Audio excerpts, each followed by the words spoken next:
And so we're going to turn right to Joshua 5. I want to kind of get into this and sort of get going. I want to hopefully finish this up by very early September. Not the whole book of Joshua, of course. Probably just go to Jericho and then come back to it some other time. But here in chapter 5, you have chapter 4 ending with Israel crossing Jordan. And finally, after nearly 2 generations have come and gone, they're entering what is known as the Promised Land. When you hear about the Bible, you hear people talk about the Promised Land. It is this land on the west side of Jordan. And it's called the Promised Land because God promised it to them. It's the idea that lies behind a lot of even geopolitical considerations today. But even though this is the Promised Land, and even though God has indeed given it to them, there is an immediate future here in Joshua 5 that is a little more grim, I suppose you would say. Not because it's about to be disastrous, but just because of the task at hand. Because after crossing the river, we've talked a lot about all the preparation that goes into them actually getting across the river. And now we are going to see what happens on the other side. And from here, it gets kind of messy. It gets kind of uncertain when you have, starting in chapter 6, but chapter 5 is the last sort of prep. But now they've crossed over, and from here, people are going to start fighting for their lives. From here, people are going to die. It is nation fighting for nation, and Israelites will begin to make some headway into this land that God had promised to Abraham, their forefather, and now they're going to start to establish a nation. And so when they cross, we've talked about this. We talked about the priests putting their foot in the water in times past, and some of these things I've preached on before, but some I'm going to come back to, and some I've skipped. We've skipped a lot about the memorial rocks that were taken and put into the river. That happened as the waters parted, Israel crossed, and Joshua and leaders go back and they put the memorial rocks in the river, into Jordan, as a testimony to God's faithfulness to them. And then they get on the other side, and that's where we are now. And as they do, you can be sure that if you saw a map, like I said, you can see that they're pushing toward the sea, and that there are armies that are preparing to defend their borders. People know that they're there. We'll see that here in a second. And it's sort of every step that Israel takes, they take as an unwelcome invasion force. This is not people who are sort of apathetic about their presence. They're not sort of neutral. Israel has come to do the job of invasion, to do the job of conquest. In fact, that's what many people call this time in Israel's history, beginning in Joshua, is the time of conquest. And so this is, again, very serious stuff. It's very grave sort of business at hand. And we know from going back to chapter 2 of Joshua that Rahab has told the spies, and now Joshua knows as well, that Jericho, first of all, because that's the first city that you get to, Jericho is aware of Israel and God's work on their behalf. She told them all about it, how the people in Jericho had heard about how God had parted the waters and they were afraid.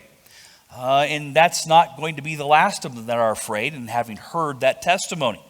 And so you get that as well because the rest of the people have heard too. Look at verse 1 of chapter 5. It came to pass when all the kings of the Amorites, which were on the side of Jordan westward, or the west side of Jordan, and all the kings of the Canaanites, which were by the sea, heard that the Lord had dried up the waters of Jordan from before the children of Israel until we were passed over, that their heart melted, neither was there spirit in them anymore because of the children of Israel. It's interesting. Rahab told the spies that they had heard that God had parted the waters of the Red Sea and had fought on their behalf then, and they were afraid for that reason. And now God had parted the waters of Jordan, and the people are now probably doubly terrified. And so news has traveled pretty quickly, even at a time when there is no way of mass communicating.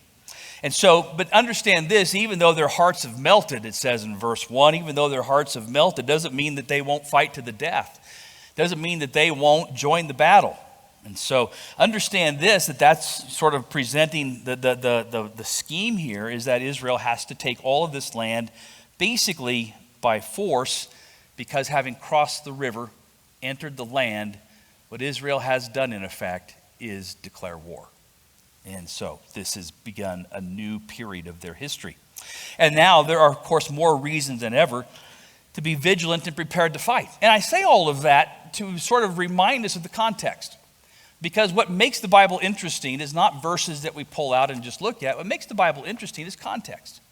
And because in the context, if you understand what's happening, then the actions that are taken, especially in a book like Joshua, which is a historical book, it's a narrative, it's telling us an account of history. When you understand that, then the actions taken are more interesting, I suppose you might say. They're far more interesting. In knowing that, the actions of Joshua, and really the actions of God and these people, are very fascinating in chapter 5. And they're actually quite convicting because it reveals, perhaps, I would say this, the key for living and ministering successfully in enemy territory that we find ourselves in. They've crossed the river. They're now in enemy territory. We all live that way, don't we? We're all in the world. We're not of the world, right? We are told not to make friends of the world. We're told that we are qualitatively different from the world, that we think differently, that we should act differently, that we should have different priorities. And yet we live here every day. And to reintroduce a word I've used before, the world is so ubiquitous, isn't it? It's everywhere. It infiltrates every aspect of living. It infiltrates every moment of thought. It infiltrates every idle time that we have just to sort of amuse ourselves. It's everywhere. Can't get away from it, especially, of course, in the day of internets. And so what you have is you have a parallel that Joshua and Israel has crossed over into enemy territory, and we ourselves live in enemy territory as well. With jobs to do. They have a nation, they have a land to conquer. We have people to win. We have discipleship to establish, right? We have a kingdom to build. Those are the same kinds of parallels that we have. And so that makes this very, very interesting, not only because it parallels our existence, but because of, like I said before, the context and what's happening, whether it's for us, whether it's work, whether it's parenting, whether it's grandparenting, whether it's just progressing through life and seeing sort of the waves and ripples of your life flattening out behind you, whether it's just looking around and seeing the state of the world, whether it's building a church or leaving a legacy of faith or whatever it is, the thing that has to be settled is what you might call, what you find here in chapter 5, the foundational priority. Again, chapter 5 is interesting because they've just crossed over. People know they're coming. People know there's a fight coming. If I'm Israel, think about if you were Israel, if you were Joshua, would you not be a little more vigilant? Would you not be making plans? Would you not be strategizing a little bit? Would you not be on the lookout, I suppose, for any enemies that might be on the horizon, that might be coming towards you? Would you not let people know what the plan is in case of attack, who's to rally where, who's to encircle what, and things like that? It seemed like it'd be a good idea. It seemed like it'd be a good idea to be prepared, right? To be engaged in your surroundings. That's not what you find happening here. Let's talk about what happens in chapter 5 immediately after invading the promised land, because it defies all convention and actually, I would suppose, offends any military IQ that people would have. Here's what happens. They present the priorities that Israel must be established before taking one more step or they're doomed. And let me just say this. By doomed, I mean everything from national annihilation to what you have is millions of people who've entered a new land, and the danger exists that they just become sort of disseminated into nomadic tribes and picked off one by one. You know how hard it is to keep a church together? Think about having millions of people and keeping it together. I mean, it's a tough job. And again, that danger is that, bad things could happen, people lose the vision, whatever else, and they split off into different tribes. In fact, it's a good analogy of church splits. You get people dividing off into nomadic tribes, and they go here and there, and they most likely they never take off again. And so that's what I'm talking about here. Yeah, the nation could be destroyed, but it could also just be, forgotten. It could also just be sort of, doomed to sort of existing in tents and wandering the countryside. But the first priority is revealed in verse 2. It says this, at that time. the Lord said unto Joshua, make thee sharp knives, and circumcise again the children of Israel the second time. On the list of things you thought you wouldn't be talking about in church today, I'll bet circumcision's right up there. It's kind of funny. I imagine you probably never thought about that. And I've been told a few times, every now and then I'll use a Bible term or I'll say something, and later on my precious wife tells me, you need to be careful because you said a word. Now kids are going to ask their parents what that means. So what I say to that this morning is enjoy. I wouldn't bring it up if it wasn't important. And I really do believe it's important. And I believe it's important because of the context I laid out in front of you. You can't imagine, I would suppose, that adult men being circumcised without medical functions, without anesthesia, without hospitals, without insurance, would probably lay them up for a while. And it does. It does today. In Joshua's time, read this again. Since you know what we're talking about, read it again. At that time, the Lord said unto Joshua, make these sharp knives and circumcise again the children of Israel the second time. Probably flint, is what I've read. And circumcise them again. I was trying to picture what this would have been like, or how it would have been received, or think about being put in their shoes at this point. I suppose they are the shoes of any nation that invades another. Again, there's hostilities probably everywhere. People have to be anxious. I imagine danger is lurking about, and that they've got a job to do, and I'm sure they want to get on with it. Let's get this whole thing over. Let's take this land and get on with life. And in the midst of this, Joshua calls the men aside and tells them they need to be armed?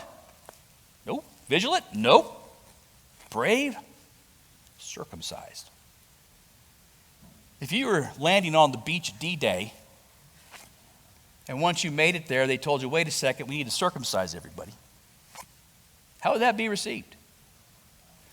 The same way this was, I would imagine. What are you talking about? Do you realize what that's going to do to us? Do you realize how incapacitated we will be? Do you realize that we are in enemy territory? We've got bigger fish to fry. We've got things to prepare. We've got plans to make. We've got arms to pass out. We've got preparations to make. We cannot be laid up. The time to do this was on that side of the river, not this side of the river. Are you insane? But again, notice in verse 2, at that time the Lord said to Joshua, God said to do this. And God knows exactly where they are. God knows exactly when they are. And God tells them to do something that is going to make them extremely vulnerable. Why? It goes back to me to the main, there's a couple of reasons, by the way, but it goes back to the main purpose behind circumcision in the first place. And for time's sake, we won't turn there. I'll give you the reference. You can look it up later. It's Genesis 17:11. Circumcision was an irrevocable sign that a person was a Jew and a part of the Abrahamic covenant. It just wasn't a common practice, obviously, in those days. And it began in Genesis chapter 17, and it was an irrevocable sign that a person was part of the Abrahamic covenant. You were a Jew. In those days, that's what it meant. Not so much today, but in those days. Which meant, of course, that they were a member of God's chosen people. It was a sign of identity and a symbol of their relationship to God. And you might have noticed, and we'll get to that here in a minute, that picture is also carried over into the New Testament as well. It's weird, I know, and it's weird in our day and age, but it's right here in front of us. The key to understand in Genesis 17 is that circumcision is the article, right, that identifies who is a part of the covenant and who is not a part of the covenant. That's what it was for. In other words, in an age before uniforms, right? People aren't out there in uniforms, right? They don't have the flags on the shoulders, the names on the thing. They don't have uniforms. Even before the Romans were wearing uniforms and so forth. In the context of military campaigns, circumcision was their uniform. This is who we are. And this is who we fight for.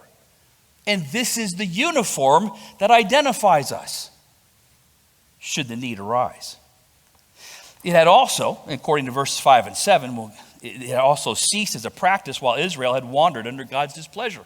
Again, I won't read it for sake of time, but you can later. It just had stopped. They'd stopped doing it. They did it originally in Egypt, right? They did it originally, well, before Egypt. But they did it originally, and then they continued the practice for the worship that God had prescribed and so forth. And then while they were, wandering these 40 years, who knows, maybe it was an act of rebellion. They just stopped doing it.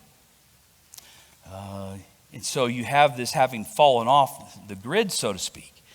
And now God says, before you go on, we have something to take care of. Namely, whose you are. Who do you belong to? And that's what this did. By stopping and circumcising a new generation, these people necessarily halted from the progress of the campaign to take the land and reflect on their unique relationship to both God, and what that would do is mark them off from everybody in the land. You follow me so far? It happens a lot with prayer, doesn't it? It happens a lot when we go to pray. What happens is when we go to pray, we want to go do, don't we? And I'm not likening this to prayer necessarily. I'm just saying the mentality is the same. It's so much easier for me to want to get up and get something done as opposed to stopping and praying. Is anybody else like that? I'm alone, basically. Okay. Same thing here. We got things to do. We can't stop for this. You don't understand, man. Apparently, we got to get after this. If we're not careful, they'll come upon us. In fact, I was reading the commentary. I didn't write I didn't quote the passage in my notes, but he basically said, what an incredible moment of faith. When most people would have pressed their advantage, the psychological advantage of being terrified of these people. Sorry about that. And my throat's dry. And most people would have pressed that advantage to the hilt.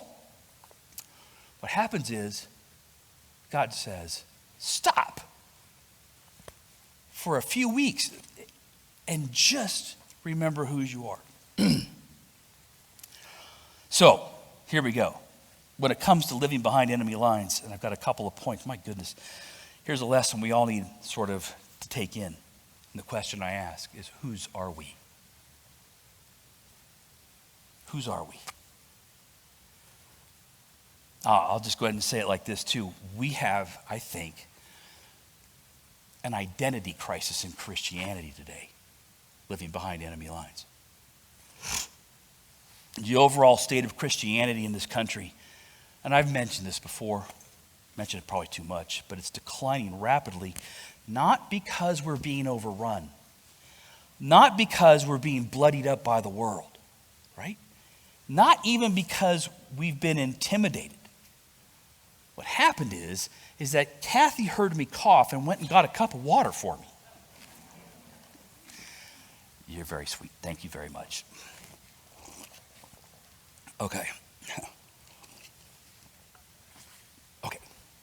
What happened is we've invited the enemy in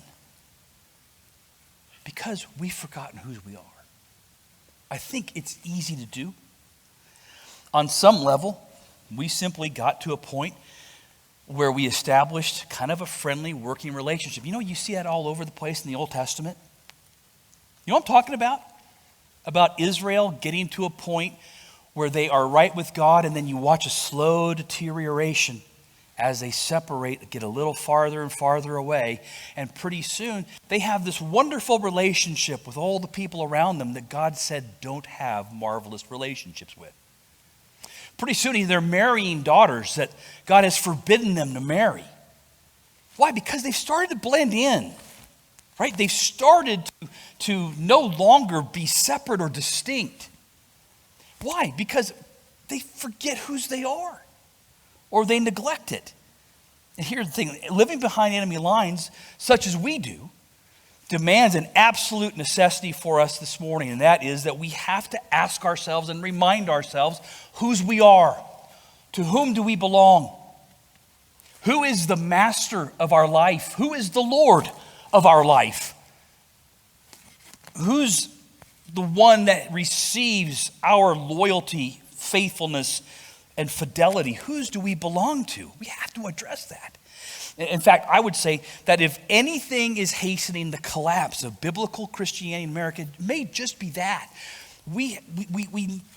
What circumcision does is it says in a very visible way, an irrevocable way, you are mine. And you cannot mix with these people. They will destroy you. And the same thing is true with us.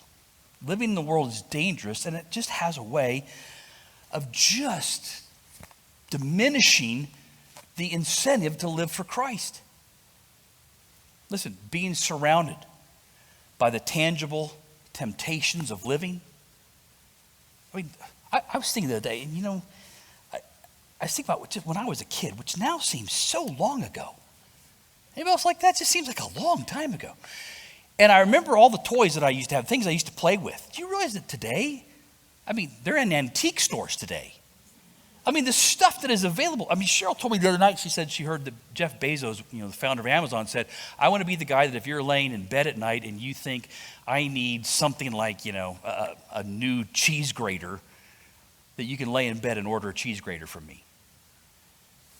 And I thought, yeah, that's right. And you think, that's weird.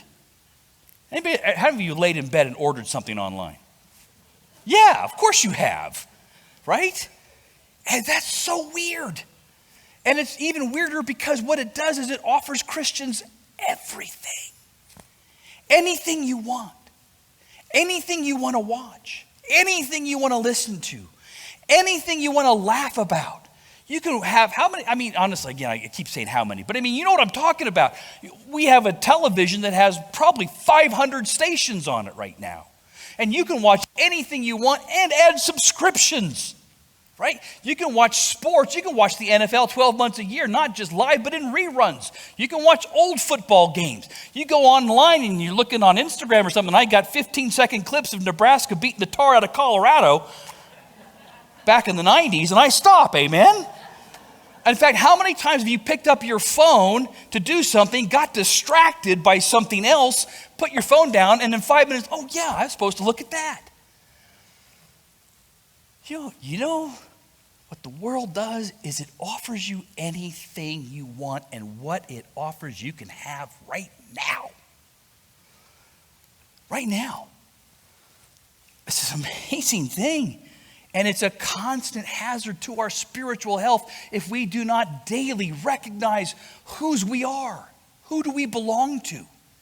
Man, being bombarded by all that makes, if you can have something now, we are so much less prone to live for something later. And many of the things that the Lord has promised us in the gospel come later. Later. Again, I keep thinking of examples. What if you're 7 years old and you put a quarter away, starting a quarter a month away? By the time you're 12, you have $10 million or something like that. It's some sort of investment thing, right? If you're smart enough to do the little things here in the present, you'll get a big thing later on. Well, that's kind of like Christianity. It doesn't require a bunch, but it has a massive payoff at the end. But when the world's offering pretty good payoffs right now, we're prone to take it because we neglect to reckon daily who we belong to. You couldn't avoid it if you were an Israeli at this time. You knew who you belonged to every day. There was that reminder, being assaulted, man, by so much, and you look around, you get assaulted by so much misery in the sin-cursed world that's oftentimes you just abandon hope in the future and you reach for what's here. Because who knows what's going to be tomorrow? What begins to happen, again, what happens is so often is that we begin to no longer live as what Peter called strangers and pilgrims. Right? You remember that term? How many remember that term? You ever seen that term? If you heard that term, raise your hand. Come on, take a look really quick. I shouldn't do this, but 1 Peter. First Peter, it's just one line, but I want you to see it because Peter is writing to people who have been displaced from their homes, from their childhood ancestral homes. They've lost their jobs. They've been chased out of cities. They've relocated in regions that, again, I've always said sound like the coffee countries, Cappadocia and Achaia and so forth. But he calls them and he says, you're living in a certain way. He says in verse, he said, talking about a people, he says, which in verse 10 of chapter 2, which in time past were not a people, but are now the people of God. Again, identity. You were not a people, but now you're the people of God. That's your identity he's talking about. He said, which had not obtained mercy, but now you've obtained mercy. You're his. Having, dearly beloved, I beseech you then as what? Strangers and pilgrims. Abstain from this, that. Abstain from fleshly lust. What is it? It's identity. You once were just wandering out there on your own. You had a family, you had a few friends, but you didn't really belong. You were an American, but you didn't really belong to something that was vital, that was bigger than you and lasted beyond this life, he says. But now he says, you are a people now. God has brought you together. He's adopted you into his family. You are brothers and sisters because of the shared Christ that we all have. He says, you're a people now. And as a people, God has a purpose for you. You've obtained mercy. You didn't have it before, but you got it now. You've obtained mercy, so understand. Live like you're a stranger. Live like you're a pilgrim. Live like this world is not your home. Live like you are, I always hear the song in my head, just passing through. I can start singing, my treasures are laid up somewhere beyond the blue. That's the idea. But what happens so often is we forget that. We forget the mercy we obtained. We forget the fact that we weren't connected vitally to anything bigger than ourselves. And we begin to live as permanent residents, not as people for whom this whole system is weird and we don't understand. It happens. And the promises of the good things that the world holds eventually sour on people. And we become subject to all these things that the world is subject to. Circumcision in Joshua as they entered enemy territory reminded them, you are not of these people. The circumcision that the book of Colossians talks about, we'll probably talk about this next time, but the circumcision that's not made with hands, right? Talked about that in Colossians 1:11. You are the circumcision not made with hands. That's what believers are. What's this concept? The idea is the same. I'm sorry, I have to slow down. You are not your own. You don't have any part with this out here. That's the positive side to it. The positive side, if you will, of the application of circumcision. It's not the negative is whose we are not. But the positive, it means that we understand whose we are. Listen, we're not a part of the wrong. I was thinking about, we're not. I think about 1,000 ways of illustrating this. I gotta quit.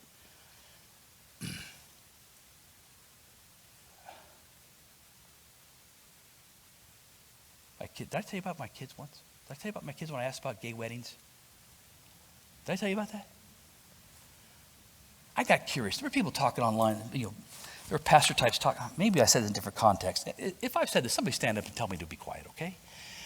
But the pastor types were talking about, if your kid was gay, would you go to their wedding? And everybody was going back and forth about, well, I want them to know that I love them. I want them to know that I'm there for them. In case they ever come out of this, I want them to know that I'll be there for them, blah, blah, blah, blah, blah. And like an idiot, I spoke up and I said this. I said, first of all, if my kid's 20 years old and they don't know that I love them, I got bigger problems anyway. My love for them has been for the past 20, 25 years. I said, number two, I'll bet this. I'll bet my kids wouldn't expect me to go. And I went and asked them. I said, if you were gay and getting married, would you expect me to go to your wedding? I asked all three of them, and they all said the exact same thing. They said, we would invite you, but we wouldn't expect you to come. Why is that? Because we know what you believe. We know who you are. We know who you're not. And this is sort of, I'll say this because I think this is a great misunderstanding among Christians. You know what the world respects? The world respects a Christian who is a Christian. Not a jerk, right? Not a Bible thumping, smack you on the forehead with my great big old King James Bible thing. Not that. Just a Christian who's a Christian. And I have opportunity to meet people, going through stuff with some of the fishing stuff that I do. I've gotten to know very well. In fact, he sent us that's the story. I got to know a book agent, a New York Times, book agent who represents a lot of famous people. And when we moved into the house here, or wherever we are, over there, I think, he said, hey, you're a teetotaler, aren't you? I said, yeah, I am. He said, okay, I'm going to send you a painting. Because he knows who I am. I mean, he respected the fact of some convictions I had as a Christian. You know what the world doesn't respect? Christians who live like them. They don't respect that. They might enjoy that. They don't respect it. Right? That's just the way it is. This is, you go into this land, you're mine. Right? Living behind enemy lines, you want to have an influence on people. The trick, and this is the crap that churches have fallen into. The trick isn't to live as much like them as possible, but it's also not to live as weird as possible either. The trick is just to be you. The trick is to be Christians. That's it. To remember whose you are and to remember whose you're not. And that's the thing. Old Testament circumcision was a continual reminder that Israel belonged to the watch care of God. That as you go into this, as the battles loom, as the swords clink, as the troops march, remember this. It's not about your strategy and your fighting. You'll have to have both. But it's up to me. I'm watching over you. I've brought you here. And I'll see you through. That's what the circumcision was. It was to be reminded, hey, look, we have jobs that we have to do, but the overall thing is God's. The overall thing is God's. It's an amazing sort of switch, I suppose. For us, it's the same. Our circumcision made without hands, again, we'll talk about it next time probably, reminds us that living behind enemy lines at times can be tempting, but there are promises given to us that the world can't touch. Listen, as parents, one of the things, and I need to let him know this, I'm sorry. What is wrong with me?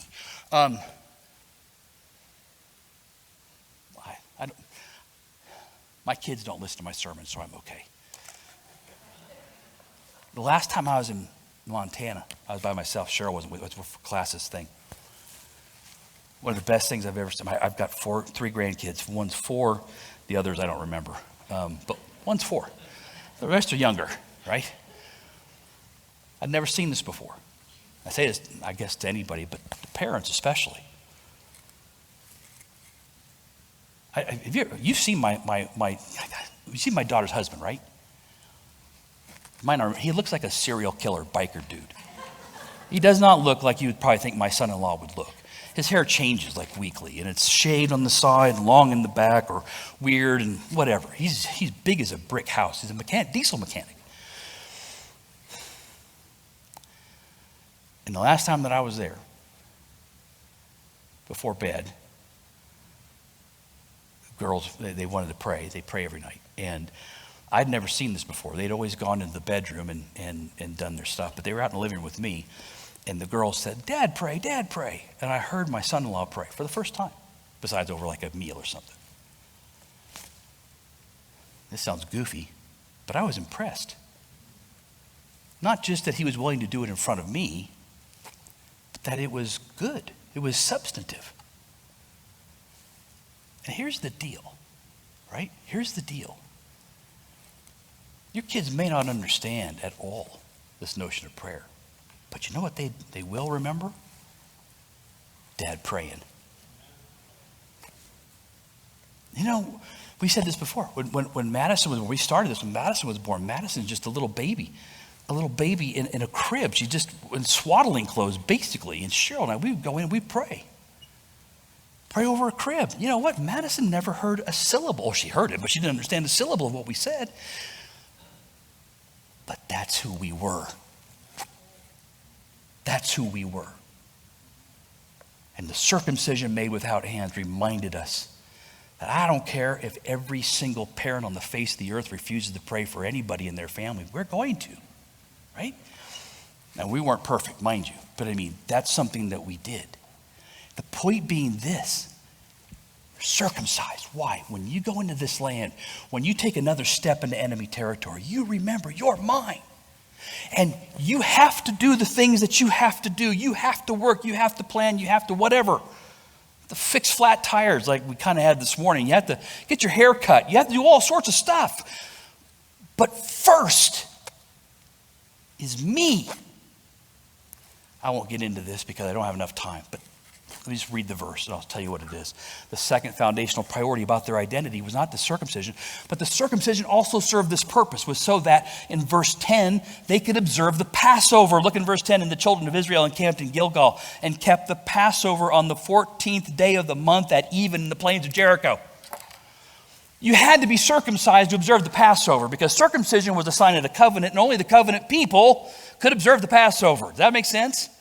But again, the context is the same. We've crossed over into enemy territory. We've invaded. They're mad. They know we're here. They could be coming after us at any moment. Now, verse 8 says that all the men got whole from their circumcision. And then Joshua and God say, wait a second, we're still not going because they're probably all picking up their swords and they're ready to go. And they say, wait a second, we have to observe the Passover. In New Testament times, you know what that is? It's going to church. And none of God's people said, amen. You got stuff you got to do. You got to go to work. You've got to maintain your house. You've got to get the oil changed in your car. You've got to mow the grass.